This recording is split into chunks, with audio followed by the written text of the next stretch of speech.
નમસ્કાર મિત્રો, good morning મિત્રો.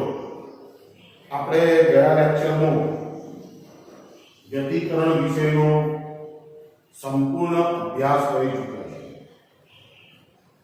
વિવર્તનના એમસીક્યુ જે રીતમાં પૂછાયેલા છે એનો પણ અભ્યાસ કરી ચૂક્યા છીએ. મિત્રો, આજે આપણે ખૂબ અગત્યની ઘટના તરંગ પ્રકાશશાસ્ત્રનું જોવાની છે, જેનું નામ છે વિવર્તન. અંગ્રેજીમાં કહેવામાં આવે છે ડિફ્રેક્શન. ડિફ્રેક્શન એટલે વિવર્તન. મિત્રો,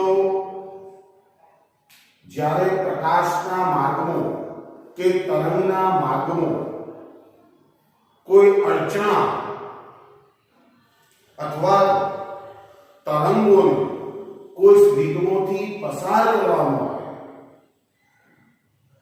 ત્યારે આ તરંગ જે છે એ સ્લિટની ધાર પાસેથી અથવા તો અડચણની ધાર પાસેથી વાંકા વળવાની ઘટનાને વિવર્તન કહેવાય. મિત્રો, બરોબર ધ્યાનથી સમજો. જ્યારે તરંગોના માર્ગમાં કોઈ અડચણ મૂકવામાં આવે ત્યારે આ તરંગો અડચણની ધાર પાસેથી વાંકા વળવાની ઘટનાને વિવર્તન કહેવાય. મિત્રો, વિવર્તન અને વક્રીભવન બંને અલગ ઘટના. વક્રીભવન ત્યારે થાય કે જ્યારે કોઈ તરંગ એક માધ્યમમાંથી બીજા માધ્યમમાં દાખલ થતું હોય ત્યારે વક્રીભવનની ઘટના. જ્યારે વિવર્તનની ઘટનામાં માધ્યમ એકનું એક જ હોય અને એ માત્ર અડચણની ધાર પાસેથી જ વાંકું હોય. જે મધ્યવાળો ભાગ છે, કે હું તમને ઉદાહરણ આપું છું કે ભાઈ વિવર્તન સમજવા માટે આ બરોબર વાતો સમજી લો. માની લઈએ કે કોઈ તરંગ કે પ્રકાશ, માની લઈએ કે મારી પાસે એક અડચણ અહીંયા મૂકું છું. આની માની લો કે એક અડચણ અવરોધ. હવે માની લો કે આના ઉપર હું પ્રકાશ આપાત કરું,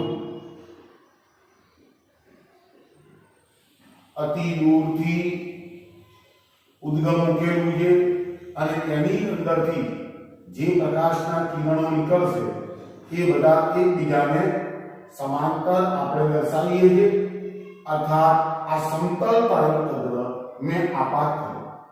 હવે માની લઈએ કે મિત્રો અહીં એક પડદો મૂકી, અહીં પડદો મૂકી, બરાબર છે. તો મિત્રો શું થશે કે આરો અડચણ અવરોધ છે, એટલે આની અંદરથી તો પ્રકાશ પસાર થવાનો નથી. એટલે મિત્રો, આનો જે પડછાયો છે એ પડછાયો એક્ઝેક્ટ આટલે સુધી તો મને એનો પડછાયો મળવાનો છે. આનો ભાગ કેવો છે? આને તો વચ્ચે અડચણને મૂકી નહીં, એટલે આ પ્રકાશ તો અહીંયાથી પસાર થઈ અને અહીં ગઈ આપણને પ્રકાશિત ભાગ મળશે. આનો પ્રકાશિત ભાગ જોવા મળશે. આપણી અપેક્ષા આવી હતી કે આવું કંઈક થાય કે જો અહીં કોઈ અડચણ મૂકવામાં આવે અને એના ઉપર કોઈ પ્રકાશ આપાત કરવામાં આવે તો આને તો કશું નડતર છે. એટલે અહીં ઘડી આટલો પડદાનો આ ભાગ જે છે એ આપણને પ્રકાશિત જોવા મળશે અને જે આનો ભાગ છે અહીં ઘડી એક્ઝેક્ટ આનો પડછાયો અહીંયા મળશે. આપણી અપેક્ષા આ. પણ હકીકતમાં મિત્રો આવો નથી. હકીકતમાં શું બને છે મિત્રો, ધ્યાનથી બરોબર સમજો. આ અડચણની ધાર થઈ, આને અડચણની ધાર. હવે એના ઉપર જે પ્રકાશ આપાત થાય છે તો મિત્રો જોવા એવું મળે છે કે પ્રકાશના જે તરંગો છે એ તરંગો આટલા સુધી બેન્ડ થઈ જાય, વાંકા વળે. આ વાંકા વળવાની જે ઘટના છે, અર્થાત એનો આટલો પ્રકાશિત ભાગ છે, સાથે સાથે આટલો ટુકડો પણ એ પ્રકાશિત જોવા મળે છે. આનો અર્થ એ થાય કે પ્રકાશ જે છે, પ્રકાશના તરંગો જે છે એ આ અડચણની ધાર પાસેથી આટલા વાગા મળે. તો મિત્રો આટલા વિસ્તારમાં જે કંઈ જોવા મળે છે એનું નામ છે વિવર્તન. શું થયું? આટલો ભાગ પ્રકાશિત છે, આ તો બિલકુલ આનો પડછાયો છે, એટલે અહીં ગાડી અંધકાર છે. આરો અંધકાર છે મીન્સ પડછાયો. તમે જે અડચણ મૂકી છે એનો પડછાયો અહીં ગાડી પડશે. એટલે આ પ્રકાશિત ભાગ અને આરો અંધકાર મીન્સ પડછાયાવાળા ભાગની વચ્ચે આ જે કંઈ પ્રકાશિત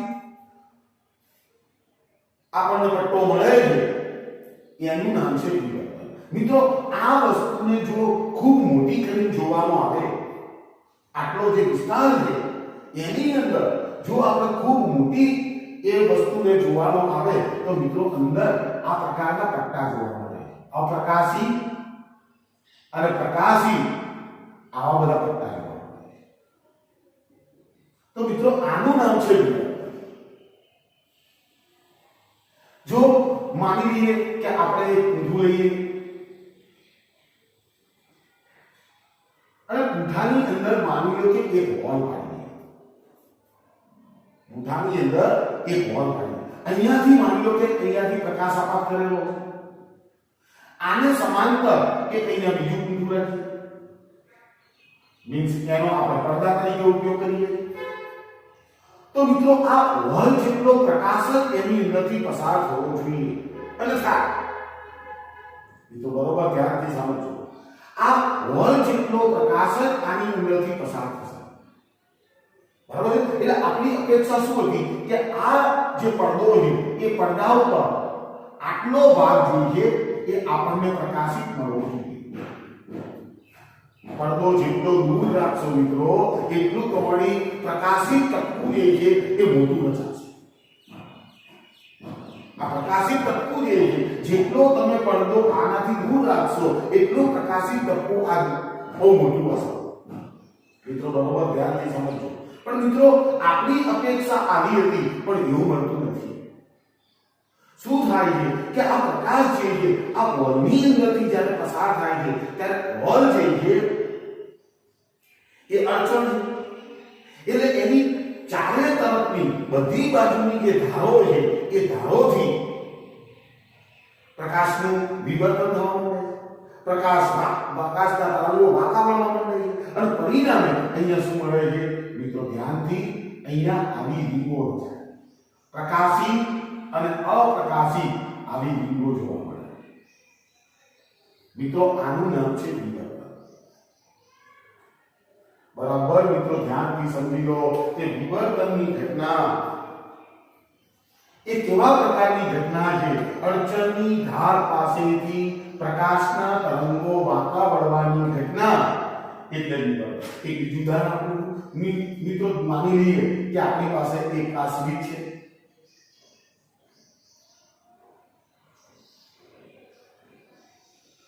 માની લઈએ કે આ આપણી સ્વિચ છે. એના ઉપર માની લો કે પ્રકાશના તરંગો બધા આપાત કરે.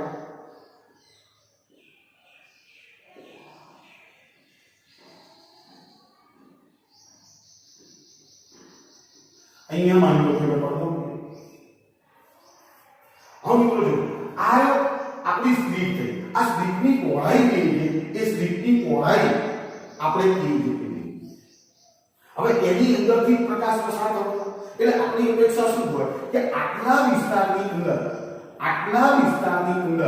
આપણને પ્રકાશિત ભાગ જોવા મળે. કારણ કે એક અડચણ તો મિત્રો એવું નથી. પ્રકાશના તરંગો આ તરંગ અડચણની ધાર પાસેથી આમ વાગા એ જ પ્રમાણે પ્રકાશના તરંગો અહીંયાથી આમ વાગા.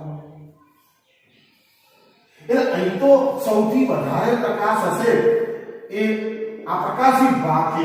અહીં સૌથી વધારે પ્રકાશિત ભાગ હશે. જેમ જેમ તમે ઉપર જશો એમ પ્રકાશ નબળો, એની તેજસ્વીતા, એની તીવ્રતા ધીમે ધીમે ઘટતી જશે. એમ પ્રકાર આગળ વધતું જશે. હવે આની અંદર આપણને આવા પ્રકાશિત, અપ્રકાશિત આવો પ્રકાશ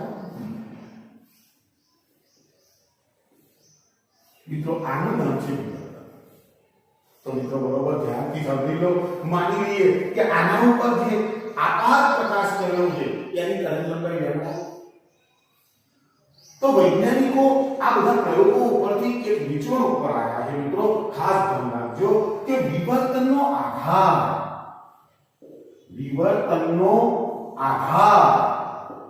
લેમ્ડા અપોન એ ગુણોત્તર ઉપર. લેમ્ડા અપોન એ. લેમ્ડા શું છે? આપાત પ્રકાશની તરંગલંબાઈ. સ્મોલ એ શું છે? સ્લિટની પહોળાઈ. મિત્રો આપણે વ્યતિકરણની અંદર બે ઉદ્ગમો વચ્ચેનું અંતર સ્મોલની રીતે, બે ઉદ્ગમો S1 અને S2 વચ્ચેનું અંતર સ્મોલ. અહીંયા આપણે સ્લિટની પહોળાઈ લીધે. બરોબર મિત્રો સમજી લેજો કે યંગે જે પ્રયોગ કરેલો છે એ ડબલ સ્લિટનો પ્રયોગ છે અને એની અંદરથી તરંગો નીકળે છે, એકબીજા પર સંપાત થાય છે અને વ્યતિકરણની ઘટના બને. આમાં સ્પીડ એક જ છે. અડચણની ધાર પાસેથી વાંકા વળવાની તરંગોની ઘટના એટલે વિવર્તનનો આધાર છે લેમ્ડા અપોન એ ગુણોત્તર ઉપર. આનો અર્થ એ થાય કે જેટલો આ એ નાનો કરશો તમે, સ્લિટની પહોળાઈ જેટલી નાની કરશો એટલું વિવર્તન વધારે થશે. અને પડદા ઉપર આવા પ્રકાશી અને અપ્રકાશી પટ્ટાઓ જોવા મળશે જેનું નામ છે વિવર્તન. તો વિવર્તનનો આધાર લેમ્ડા અપોન એ ગુણોત્તર ઉપર છે. મિત્રો આપણા વ્યવહારની અંદર પણ આવી ઘટનાઓ બનતી હોય છે. મિત્રો બરોબર ધ્યાનથી સમજી લેજો. આ પ્રકાશના તરંગો છે. માની લઈએ કે આપણા ઘરની અંદર રહીએ, પ્રકાશના તરંગ. મિત્રો આપણે વ્યવહારની અંદર જે તરંગોનો ઉપયોગ કરીએ છીએ એ દ્રશ્ય પ્રકાશ છે અને દ્રશ્ય પ્રકાશની તરંગલંબાઈ લગભગ average lambda is equal to 6000 angstrom. Average સરેરાશ કિંમત 6000 એંગસ્ટ્રોમ લઉં તો 6 × 10⁻⁷ મીટર થાય. હવે આપણા ઘરના જે બારી બારણા છે એ બારી બારણાની પહોળાઈ એ લગભગ 1 મીટરના ક્રમની છે, લગભગ 3 ફૂટ. એની એવરેજ કિંમત એટલે a ઇઝ ઇક્વલ ટુ એ સ્લિટની પહોળાઈ a ઇઝ ઇક્વલ ટુ લગભગ 1 મીટર છે. બરાબર છે? તો મિત્રો કેનો લેમ્ડા અપોન a ગુણોત્તર શોધવું તો લેમ્ડા અપોન a ગુણોત્તર ઇઝ ઇક્વલ ટુ 6 × 10⁻⁷ ભાગ્યા 1 ઇઝ ઇક્વલ ટુ 6 × 10⁻⁷. પ્રકાશના તરંગોનું વિવર્તન લેમ્ડા અપોન એ ગુણોત્તર મને આટલો 6 × 10⁻⁷ મીટર મળ્યો. હવે મિત્રો હું ધ્વનિ વિચાર ધ્વનિના તરંગો. હવે મિત્રો ખાસ ધ્યાન રાખજો, આપણે જે કંઈ બોલીએ છીએ આપણો ધ્વનિ એની તરંગલંબાઈ લગભગ 1 મીટરના ક્રમાંકની. આપણો લેમ્ડા જે છે એ લગભગ 1 મીટરના ક્રમાંકનો. લેમ્ડા ઇઝ ઇક્વલ ટુ 1 મીટરના. હવે બારી બારણા તો ઘરના એકના એક જ રહેવાના. એટલે થશે શું? લેમ્ડા અપોન એ ગુણોત્તર ધ્વનિ માટે મેળવું તો લેમ્ડાની કિંમત 1, બારી બારણાની પહોળાઈ તો 1 લીધેલી 1 મીટરના ક્રમાંકનું. તો 1/1 ઇઝ ઇક્વલ ટુ 1. મિત્રો જુઓ, ધ્વનિના તરંગો માટે લેમ્ડા અપોન એ ગુણોત્તર 1 મળે, જ્યારે પ્રકાશના તરંગો માટે લેમ્ડા અપોન એ ગુણોત્તર 6 × 10⁻⁷ એટલે અત્યંત નાનો. આનો અર્થ શું થાય કે વ્યવહારની અંદર આપણા ઘરની અંદર ધ્વનિ તરંગોનું વિવર્તન ખૂબ વધારે થાય. એટલે તો મિત્રો જો હું અહીંયા બોલું છું તો આ દીવાલની પાછળ કોઈ વ્યક્તિ ઊભેલી હશે તો મારો અવાજ સાંભળી શકશે. મારા ધ્વનિને એને સંવેદના થશે, પણ આ રૂમનો પ્રકાશ જે છે એ પ્રકાશ બીજા રૂમની અંદર ઓછો થઈ શકે. એટલે માત્ર એ બારણાની જે ધાર છે, બારીની જે ધાર છે ત્યાંથી જ ખાલી વાંકો હોય. એ બીજા રૂમની અંદર બરાબર જઈ શકતો નથી હોતો. કેમ નથી જઈ શકતો? કારણ કે લેમ્ડા અપોન એ ગુણોત્તર એનો અત્યંત નાનો હોય. જ્યારે ધ્વનિના તરંગો માટે લેમ્ડા અપોન એ ગુણોત્તર ખૂબ મોટો થાય કરતા અને પરિણામે ધ્વનિના તરંગોનું વિવર્તન વધારે થાય. એટલે કેટલીક વખત એવું કહે છે કે ભાઈ દીવાલની પાછળ કોઈ વ્યક્તિ ઊભેલી હોય તો એ મને જોઈ શકતી નથી પણ મારો અવાજ સાંભળી શકે. જોવા માટે પ્રકાશના તરંગો જોઈએ. જોવા માટે એને પ્રકાશના તરંગો જોઈએ. ખ્યાલ આવે છે મિત્રો?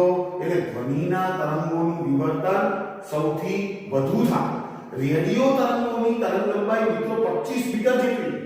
રેડિયો તરંગો આપણે સંદેશા વ્યવહારનો જે તરંગોનો ઉપયોગ કરીએ છીએ એ લેમ્ડા 25 મીટરના ક્રમાંકનો.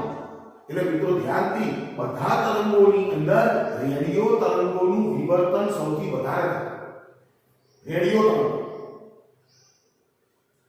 એટલે મિત્રો પહેલા વિવર્તનની ઘટના વિશે બરાબર સમજી લો.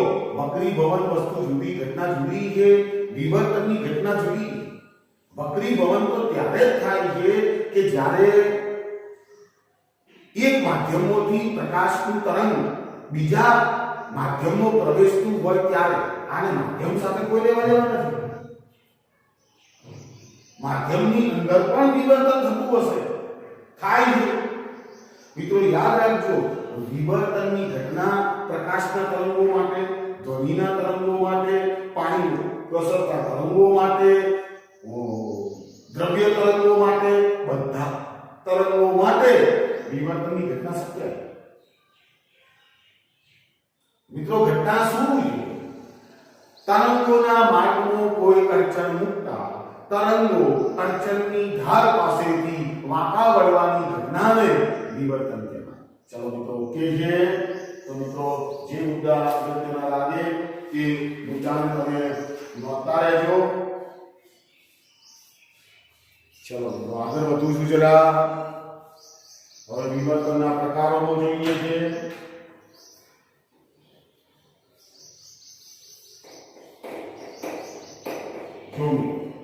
વિવર્તનના બે પ્રકાર. વિવર્તનના પ્રકાર એમાં પહેલો પ્રકાર છે જેનું નામ છે ફ્રેનલ વિવર્તન. વિવર્તનના બે પ્રકારો, એક છે ફ્રેનલ વિવર્તન અને બીજું છે ફ્રોનહોફર વિવર્તન. ફ્રોનહોફર વિવર્તન. મિત્રો ફ્રેનલ વિવર્તનમાં શું હોય? બરાબર ધ્યાનથી. આ છે માની લો કે આપણું બિંદુવત ઉદ્ગમ સ્થાન. અહીંયા માની લો કે એક અંતરાય મૂકેલો છે.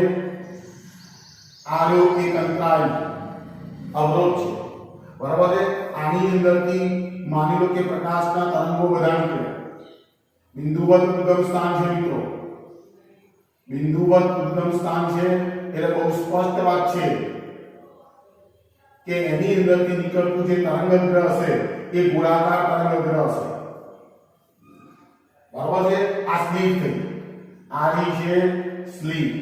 આ છે ઉદ્ગમ S. તો જો સ્લીટ અને ઉદ્ગમ વચ્ચેનું અંતર પરિમિત છે. સ્લીટ અને ઉદ્ગમ વચ્ચેનું અંતર પરિમિત છે. અહીંયા પડદો, આ રહ્યો પડદો C. હવે પ્રકાશના તરંગો આના ઉપર આપવા થશે એટલે એનું વિવર્તન થવાનું. વિવર્તન થઈ અને પડદાના P બિંદુ પાસે આપણે ભેગા કરે. મિત્રો આવા વિવર્તનને ફ્રેનલ વિવર્તન કહેવાય. ઉદ્ગમ અને સ્લીપ વચ્ચેનું અંતર અને સ્લીપ અને પડદા વચ્ચેનું અંતર જો પરિમિત હોય તો એ વખતે આ પડદા ઉપર જે વિવર્તન રચાય એવા વિવર્તનને ફ્રેનલ વિવર્તન કહેવાય. ચલો ઓકે. જેનો આપણા અભ્યાસક્રમમાં આપણે ફ્રેનલ વિવર્તન ભણવાનું નથી. આપણે ભણવાનું છે ફ્રોનહોફર વિવર્તન. તો મિત્રો જરા ધ્યાન જો માની લઈએ કે હું સમતલ તરંગગ્રહ, આ સમતલ તરંગગ્રહ એટલે ઉદ્ગમ અનંત અંતરે હોવું જોઈએ.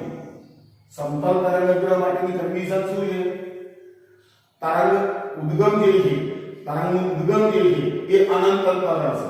અહીંયા મૂકું સ્લીપ, આ માની લો કે આપણી સ્પીડ છે, આ સ્પીડ. મિત્રો ધ્યાનથી આ બધા પ્રકાશના તરંગો આની અંદરથી પસાર થઈ તેનું વિવર્તન થશે. આ વિવર્તન થયું. એવું જરૂરી નથી કે બધા ઉપર જ જાય, એવું જરૂરી નથી, પણ એકબીજાને સમાંતર છે. જો પડદા ઉપર ઝીલી ના શકે. આનો અર્થ શું થયો? ઉદ્ગમ અને સ્લિટ વચ્ચેનું અંતર અને સ્લિટ અને પડદા વચ્ચેનું અંતર અનંત. તો એવા સંજોગોમાં જે વિવર્તન જોવા મળે એને ફ્રોન ઓફર વિવર્તન કહે. મિત્રો ફરી કહું છું, ઉદ્ગમ અને સ્લિટ વચ્ચેનું અંતર અને સ્લિટ અને પડદા વચ્ચેનું અંતર પરિમિત ન હોય, અનંત હોય, તો એવા સંજોગોમાં જે વિવર્તન રચાય જેને ફ્રોન ઓફર વિવર્તન કહેવાય.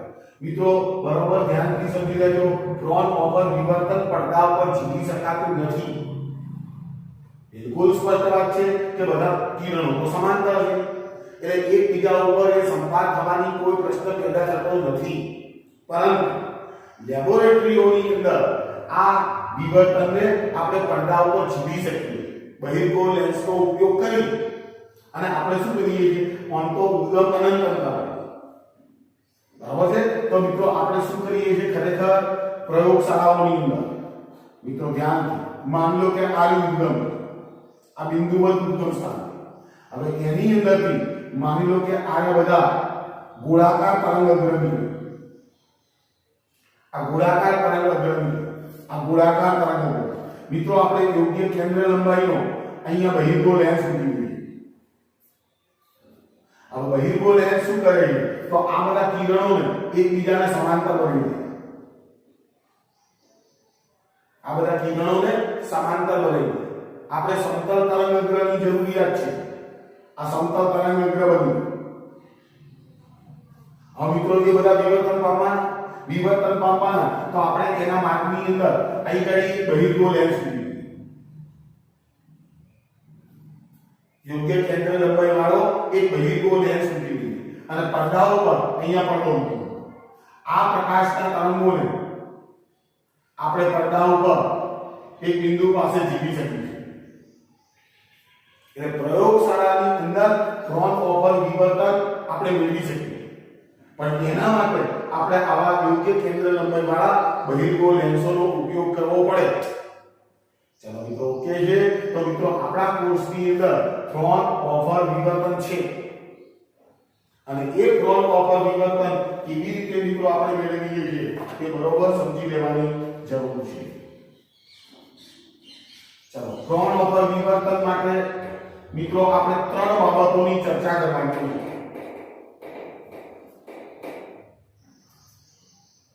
હવે મિત્રો ખાસ ધ્યાન રાખજો, ફ્રોન ઓફર વિવર્તન માટે આપણે પહેલી ચર્ચા કરવાની છે મધ્યસ્થ અધિકતમ.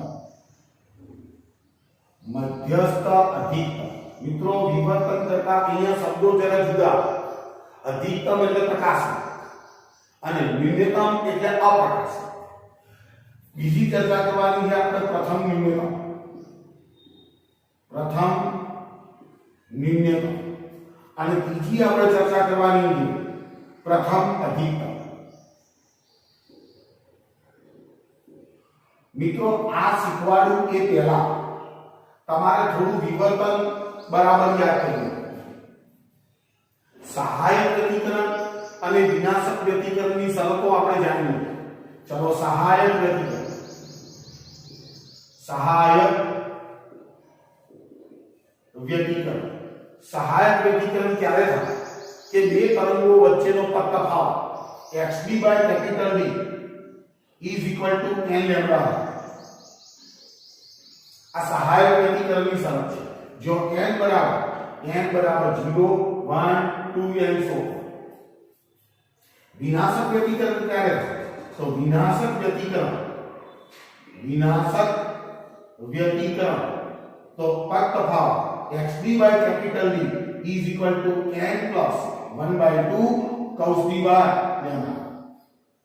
આ વિનાશક વ્યતિકરણની શરત છે. મિત્રો બરોબર ધ્યાનથી સમજી લો.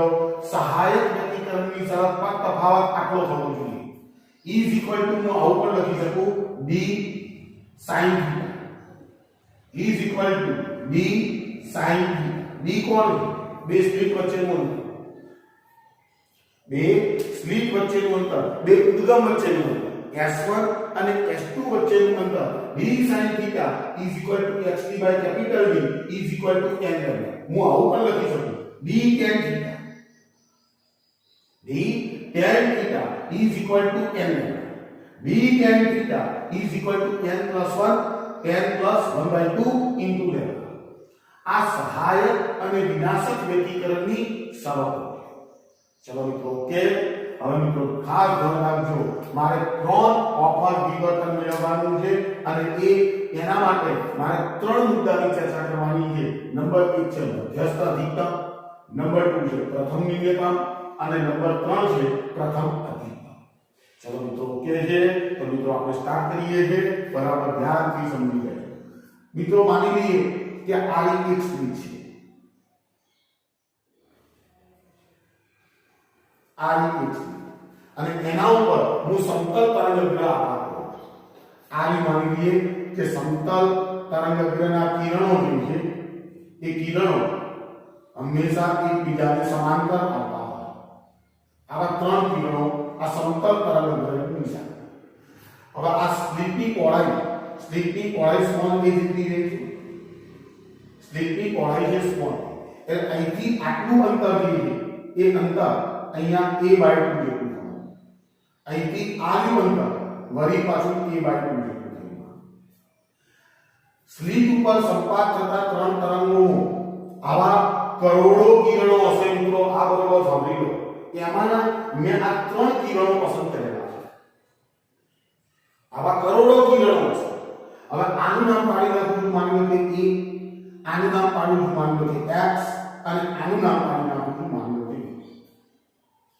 બરાબર, આપણે ચોકડી મુજબ જઈએ તો આને l નામ પાડેલું છે, n નામ પાડેલું છે અને આને થઈ l નામ સાથે કોઈ મતલબ નથી।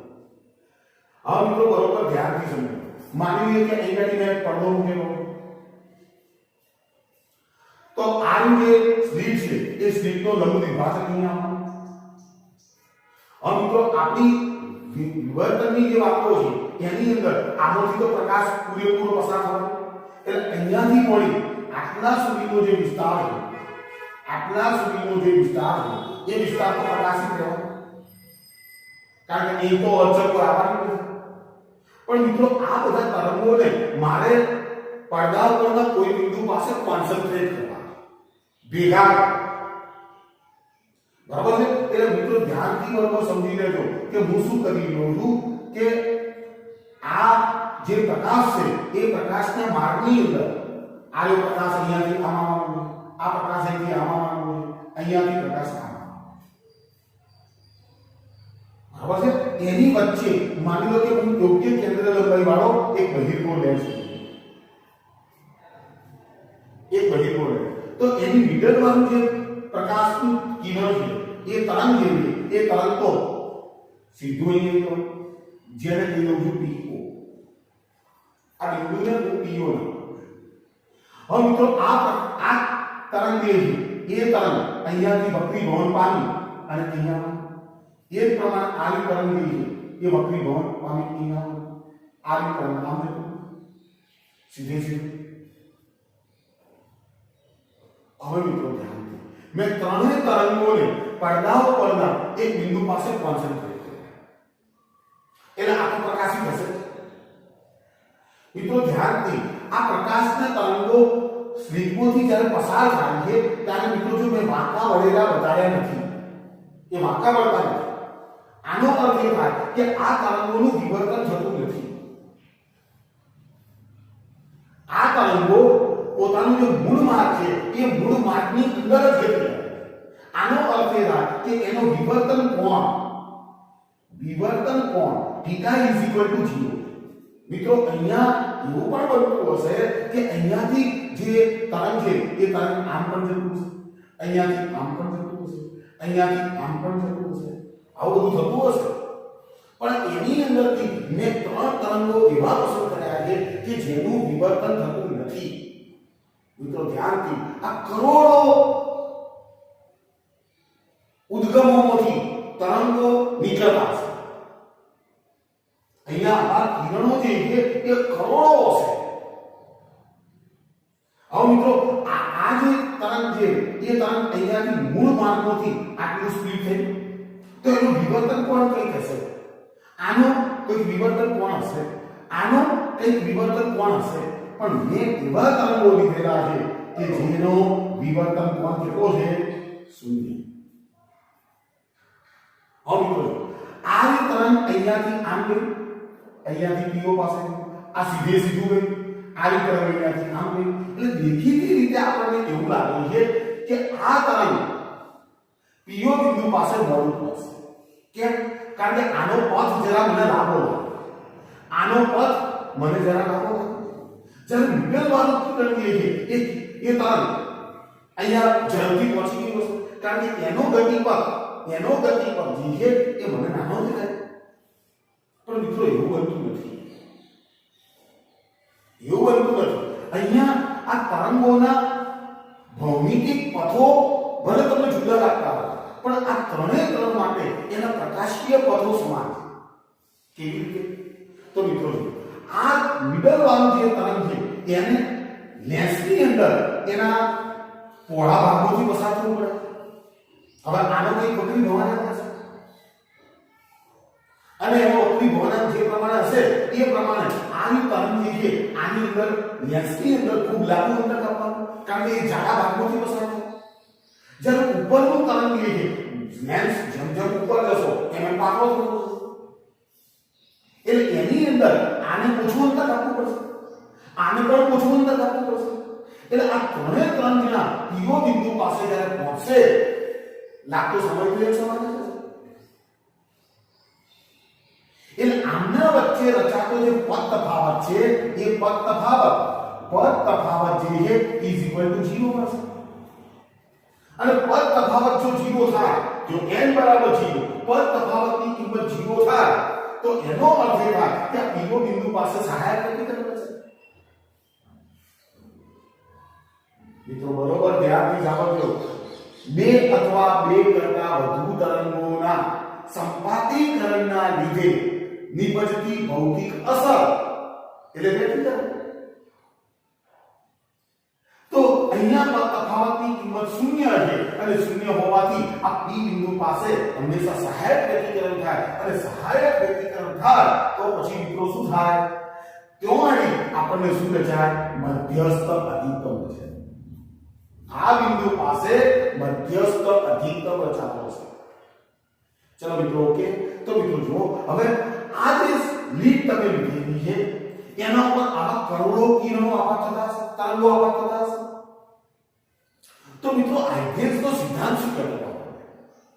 આઇગેન્સનો જે સિદ્ધાંત છે એ સિદ્ધાંત આપણને શું કહે છે કે ભાઈ આ જે તરંગગ્ર સમતલ તરંગગ્ર તમે આપાત કરો છો, આ સ્લિટનું જે સમતલ છે એની વચ્ચે આવા ઘણા બધા ઉદ્ગમો વિચારે છે.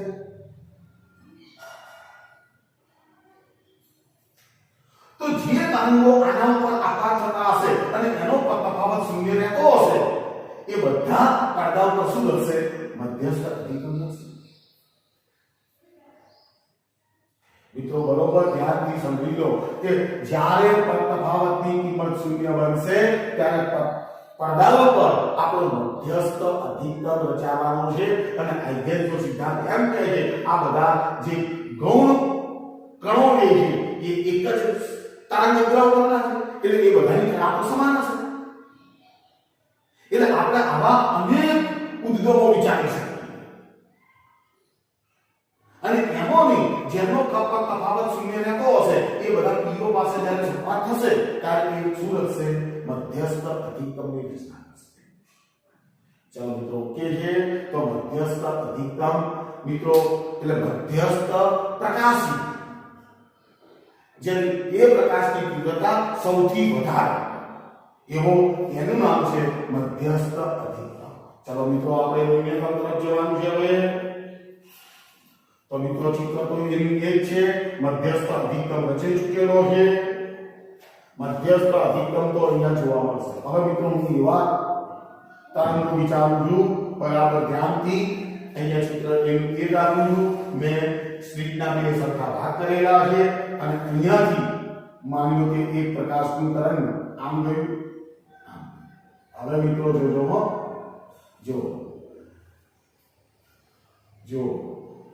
જો થીટા વિવર્તન થયું. હવે એ પ્રમાણે આમોથી બધા નીકળતા હશે, આમોથી નીકળતા હશે. હવે મિત્રો હું વચ્ચે એક બહિર્ગો લેન્સ ગોઠવી નાખું, બહિર્ગો લેન્સ ગોઠવી નાખ્યો. આ પ્રકાશના તરંગો અહીંયા અને અહીંયા ભેગા થાય. હવે મિત્રો આમની વચ્ચેનો વાળો તફાવત શોધવો પડે. બિલકુલ સ્પષ્ટ વાત છે કે હવે મિત્રો જો હું જો NO થી એક લંબ આના ઉપર દોરી નાખું, NM લંબ દોરી નાખું. મિત્રો મેં ચિત્ર કેવું દોરેલું છે કે પ્રકાશના તરંગો તરંગની આ અડચણની ધાર પાસેથી વાંકા વળ્યા છે, વિવર્તન થયું. એટલે થીટા હવે છે થીટા આમો થીટા = 0. હવે તમને વિવર્તન કોણ મળશે મિત્રો, બરોબર સમજી લો. એટલે થશે શું, NO થી જે તરંગ નીકળેલું છે એ તરંગ આમ ગયું, આ XO થી જે નીકળેલું છે એ તરંગ આમ ગયું અને અહીંયા LO થી જે તરંગ નીકળેલું છે એ આમ ગયું.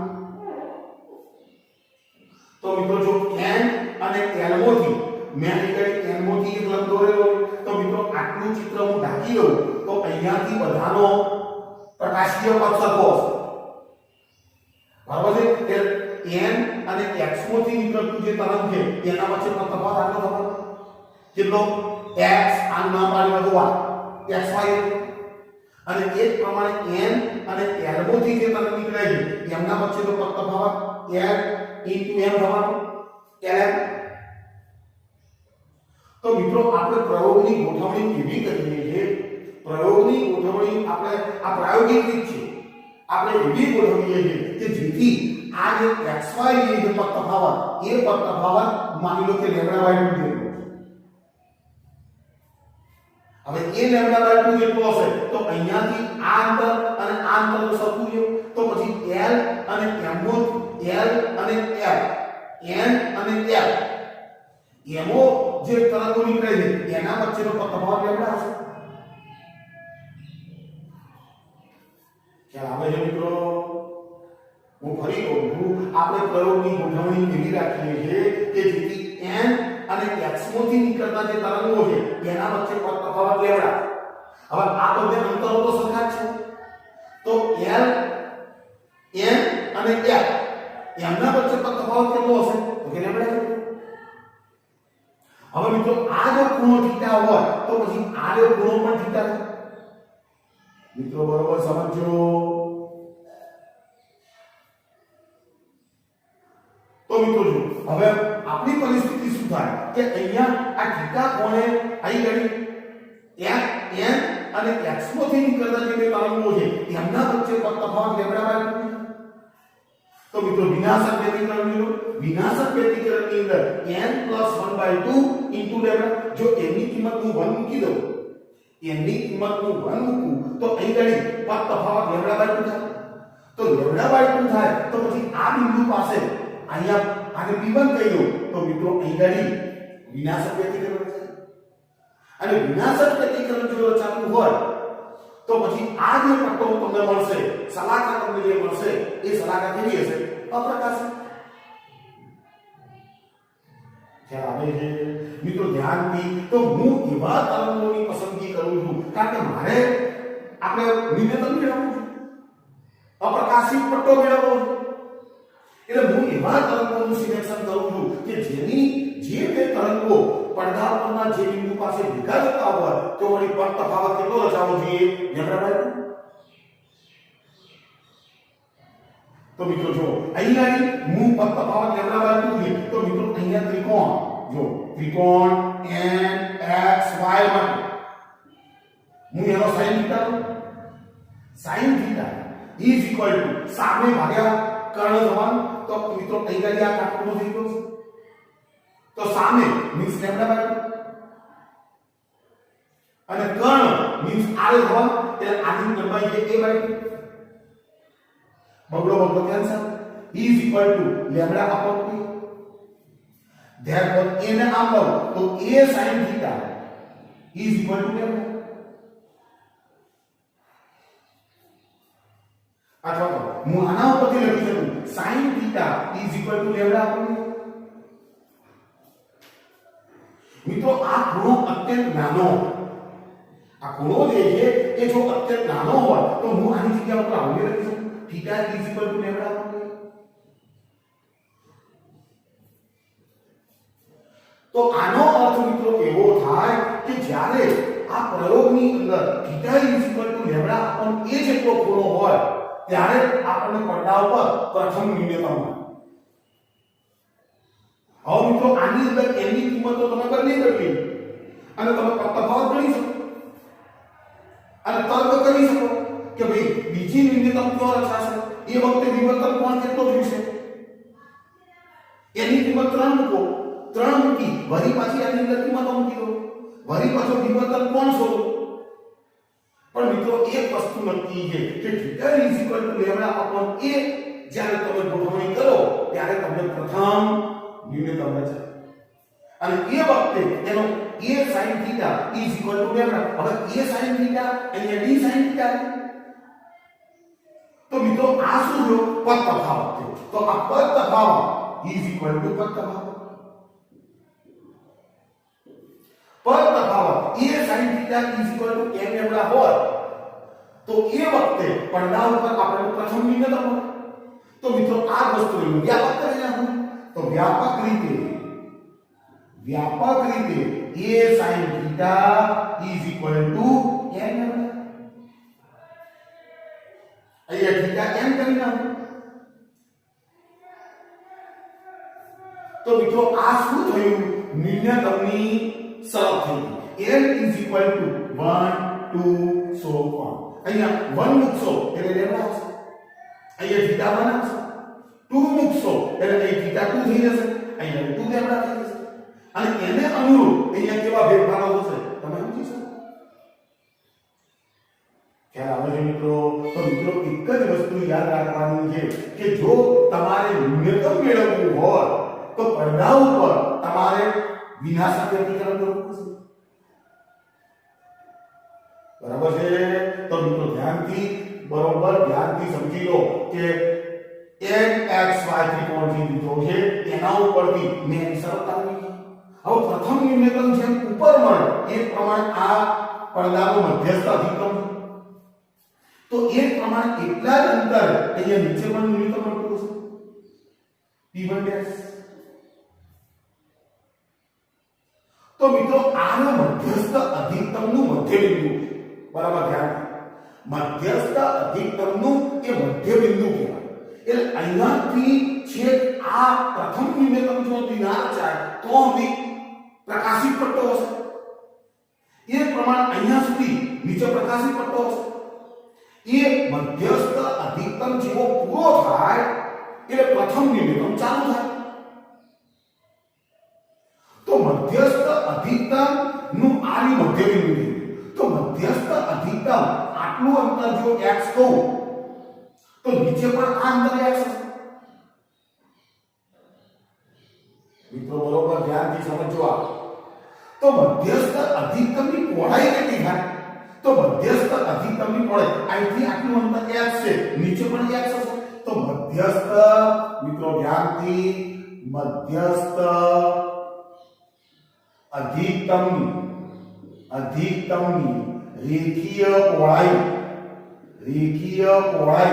is equal to 2x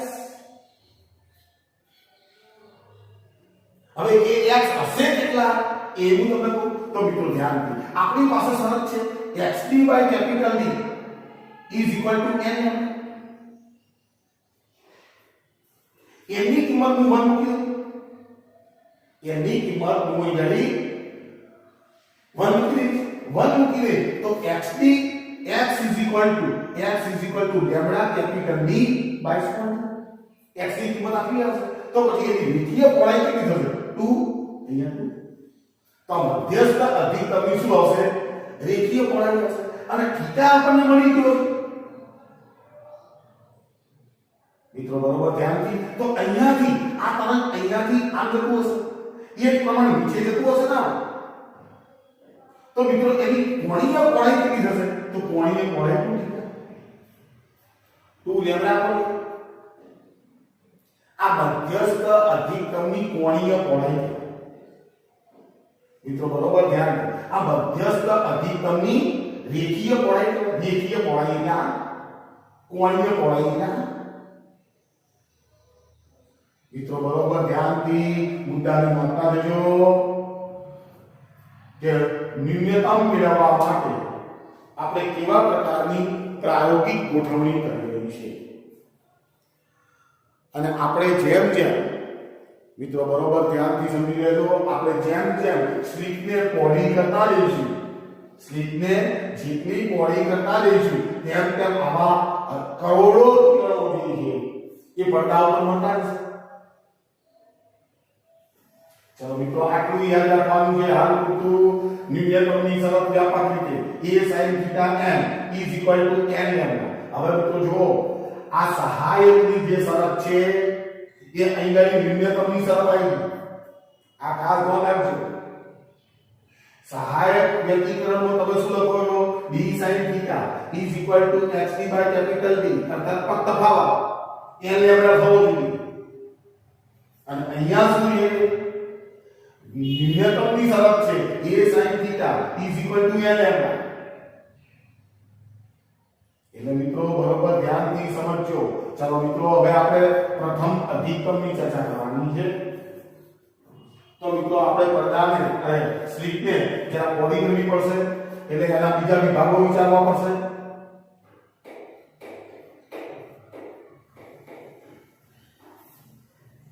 જો હવે હું સ્લીપને થોડી મોડી કરું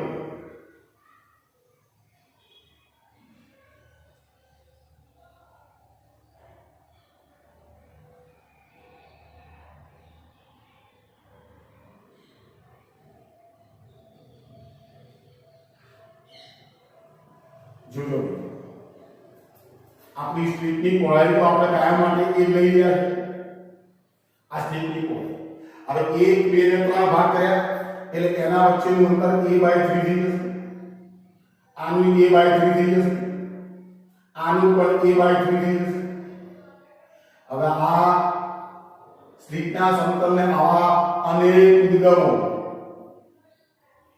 આપણે વિચારી શકીએ મિત્રો જો આગળ મેં ન્યૂનતમની વાત કરી ને તો બે તરંગો મેં ક્યાં લીધા a અને x માંથી તરંગો લીધા યાદ કરો a અને x અને એના વચ્ચેનો તફાવત કેટલો હતો λ/2 તો તમને કદાચ એમ થાય કે આ બે કિરણો જ તો મારી વિના શક્ય કિરણો છે મિત્રો જુઓ તમારો ax વિસ્તાર જે હતો ને ax વિસ્તાર એની અંદર બીજા ઘણા બધા ગૌણ કણો તમે વિચારી શકો કે જે સ્વયં સ્વતંત્ર એવા ઉદ્ગમ તરીકે હોય એટલે x nx વિભાગ જે હતો એની અંદર ગમે તે બિંદુ તમે ધારો ને તો એને અનુરૂપ xl વિભાગની અંદર xl એટલે નીચેનો xl વિભાગની અંદર આવે જો આ જે આને આપણે n નામ આપીએ આને આપણે x નામ આપીએ અને આનું આપણે l નામ આપીએ બરાબર છે હવે આપણે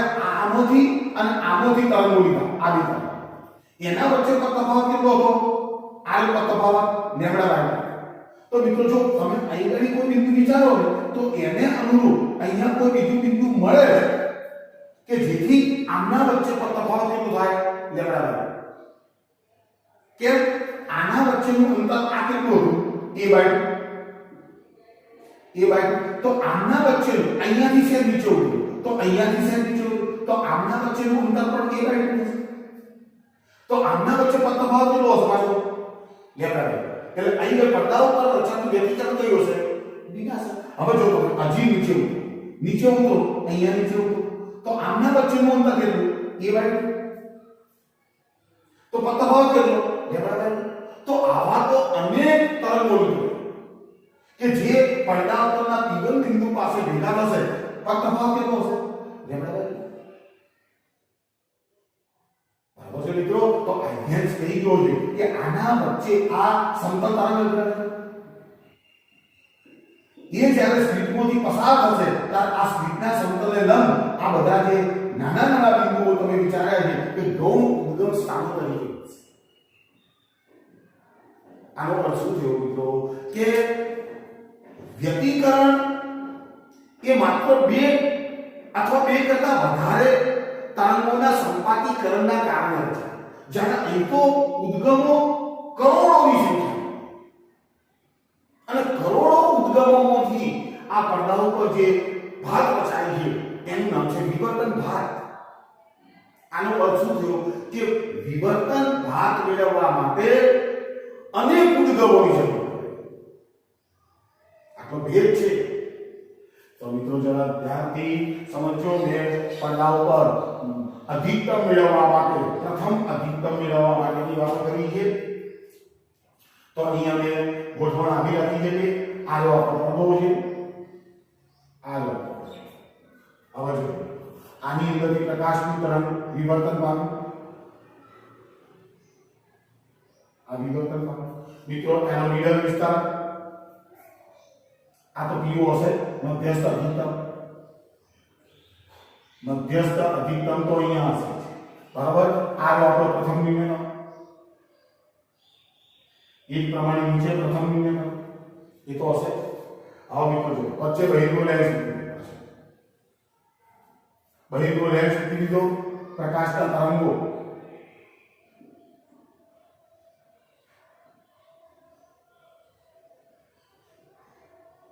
P1 પણ હવે મિત્રો બરોબર ધ્યાનથી સમજો કે આ તરંગ અહીંયાથી હું એક લંબ દોરી આનું નામ પાડું છું n, આનું નામ પાડું છું x, આનું નામ પાડું છું x' અને આનું નામ પાડું છું y.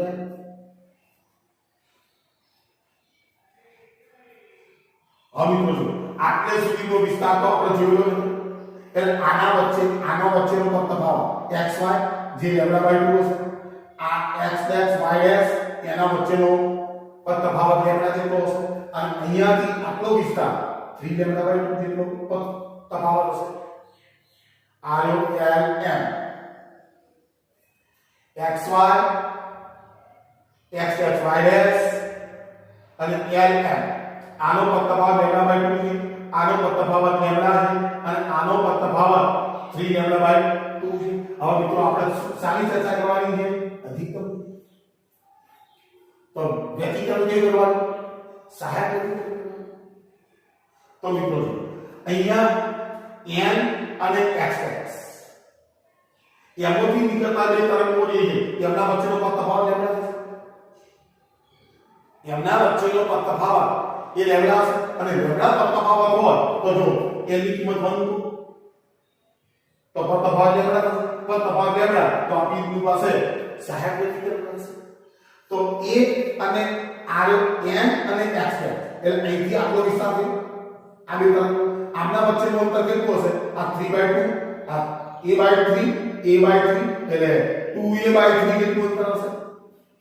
તો આ બિંદુને અનુરૂપ આ વિભાગની અંદર એવો કોઈ બિંદુ મળે છે આપણને કે જેમના વચ્ચેનું અંતર આટલું હોય અને આટલું હોય તો એમના વચ્ચેનો તફાવત કેટલો હશે? λ. તો પછી આ P1 બિંદુ પાસે શું કરશે? પ્રકાશિત ચલાક. અને પ્રકાશિત ચલાકના જે ચલી એને શું કહેવાય છે? પ્રથમ અધિકતમ. તો મિત્રો જો અહીંયાથી આ ખૂણો હવે થીટા હશે તો આ ખૂણો પણ થીટા હશે. આ વિવર્તન કોણ છે? તો મિત્રો હવે હું ત્રિકોણ કયો લઉં છું? જો ત્રિકોણ n x' y' તો એનો sin થીટા લો તો sin theta is equal to સામે means λ ભાગ અહીંથી આટલો વિસ્તાર એનું અંતર 2a/3 તગડો ઘડવું પર તો 3 λ/π છે.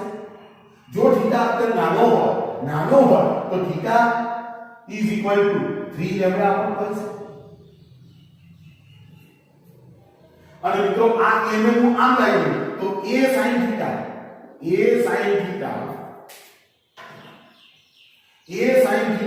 is equal to મારી પાસે આવો હશે 3 λ/2 આવો a sin થીટા શું તફાવત મિત્રો બરોબર ધ્યાનથી આ વસ્તુ સમજી લો. તો હું આને વ્યાપક બનાવવા માંગુ તો વ્યાપક બનાવું તો a sin θ મીન્સ પર તફાવત is equal to n plus 1/2 into lambda. જો n બરાબર 1 to n સો અંદર 1 મૂકો તો n બરાબર 1 મૂકશો એટલે 3/2 into લેમ્ડા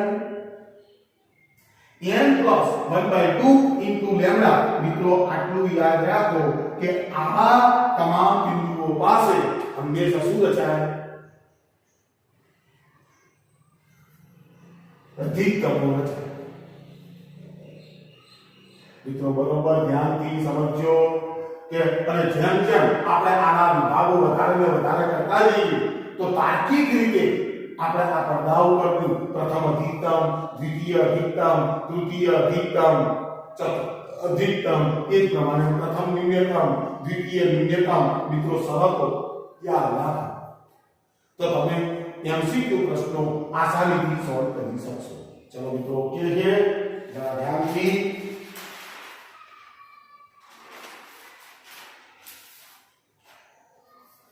તો મિત્રો આટલું આપણે યાદ રાખવાનું છે. આ ચર્ચા ઉપરથી આપણે યાદ શું રાખવાનું છે બરોબર મિત્રો સમજી લો કે વિવર્તન માટે કોણ ઓફર વિવર્તન માટે ન્યૂનતમની શરત a sin θ is equal to n lambda જો n is equal to 1 to n સો. એ શું છે? સ્લિટની પહોળાઈ. મિત્રો બરોબર જો થીટા આપણે નાનો હોય તો આ સૂત્રને આપણે આવું લખી શકીશું a θ is equal to n lambda. therefore θ is equal to n lambda upon a. આવું લખી શકીએ. આ ન્યૂનતમની શરત છે. એ જ પ્રમાણે અધિકતમની શરત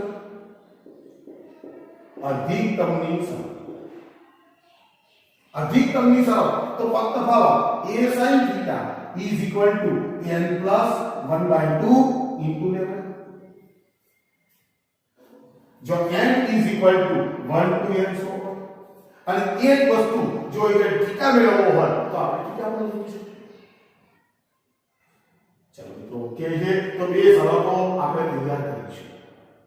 હવે મિત્રો જે વિવર્તન ભાર તમને જોવા મળે છે પ્રકાશિત અને અપ્રકાશિત પટ્ટા, વિવર્તન ભાર જે જોવા મળે છે એની જે તીવ્રતા એ તીવ્રતા I is equal to I0 કૌંસમાં sin આલ્ફા upon આલ્ફા આખાના સ્ક્વેર સૂત્રથી મળે. મિત્રો વિવર્તન માટે યાદ રાખજો કે જે પડદા ઉપરના જે તે બિંદુએ મળતી પ્રકાશની તીવ્રતા I બરાબર I0 into sin alpha upon alpha આખાનો સ્ક્વેર. જો I0 શું છે?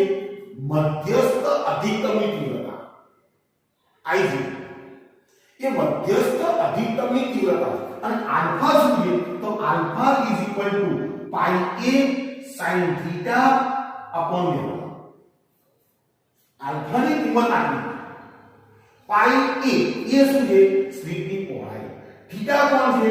વિવર્તન કોણ. લેમ્ડા શું છે? આપાત પ્રકાશની તરંગલંબાઈ. તો મિત્રો આ સૂત્રની અંદર તમે કિંમત મૂકતા તમે જુદા જુદા વિવર્તન કોણ માટે તમને જે વિવર્તન ભાર મળે છે એના જે તે પટ્ટાની તીવ્રતાઓ તમને મળી જાય. મિત્રો બરાબર ધ્યાનથી સાંભળજો. વિવર્તન નો મધ્યસ્થ અધિકતમ સૌથી પ્રકાશી, સૌથી વધારે પ્રકાશી એની પહોળાઈ જે છે એ બધા અધિકતમો કરતા સૌથી વધારે. જેમ જેમ ક્રમ વધતો જાય તેમ તેમ અધિકતમોની તીવ્રતા ઘટતી જાય. મિત્રો આપણે જો ગણતરી કરીએ તો પ્રથમ અધિકતમ જે છે આ પ્રથમ અધિકતમ એની તીવ્રતા જે છે એ તીવ્રતા મળે છે I is equal to I0 ભાગ્યા 22 છે. મિત્રો યાદ રાખજો મૂળ તીવ્રતા જે મધ્યસ્થ અધિકતમની તીવ્રતા છે એના કરતા આની તીવ્રતા 22 માં ભાગની. અને જો એના પછી દ્વિતીય અધિકતમ મેળવીએ તો દ્વિતીય અધિકતમની તીવ્રતા I2 is equal to I0 ભાગ્યા લગભગ 62 માં ભાગની. 62માં ભાગની વિગત. એટલે આનો અર્થ એ થાય કે મધ્યસ્થ અધિકતમ કરતા પ્રથમ, દ્વિતીય, તૃતીય અધિકતમની તીવ્રતા ખૂબ ઝડપથી ઘટે. જ્યારે વ્યતિકરણની અંદર આવું નથી થતું. વ્યતિકરણની અંદર દરેક શલાકાઓની તીવ્રતા જે પ્રકાશિત છે એની તીવ્રતાઓ બધાની એક સરખી, પહોળાઈ પણ એક સરખી. જ્યારે વિવર્તનમાં એવું નથી.